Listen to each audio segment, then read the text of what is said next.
বন্ধুরা, আজকে আমি তৈরি করব কাশ্মীরি আমের মোরব্বা। আমটাকে প্রথমে ছিলে একদিন চুনের পানির মধ্যে ভিজিয়ে রাখবো। তারপরে ভালো করে ধুয়ে কাঁটা চামচ দিয়ে কেচে নিব, ভালো করে কাচবো। কাচার পর আবার ধুবো। ধোয়ার পর একটা সাইডে রেখে আমি চিনির শিরা তৈরি করব। 2 কাপ চিনি দিব, তারপর হচ্ছে আপনার হালকা কিছু মশলা দিব, তারপর হচ্ছে এই যে আমগুলি দিব। ফেসবুকের হিংসা হচ্ছে, আপনি আমার ভিডিওটা দেখলেন কিন্তু লাইক দিলেন না, একটা কমেন্টস করলেন না, এটাই হচ্ছে ফেসবুকের হিংসা। তো ভিডিওটা দেখলেন, আমি একটা ভিউজ নিলাম, এটাই।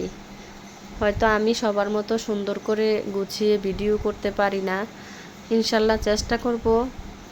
মানুষ তো সবসময় এত ধরেই এত ভালো ভিডিও করতে পারে না। আচ্ছা, যাই হোক, এটা হচ্ছে আমার কাশ্মীরি আমের মোরব্বার ফাইনাল লুক।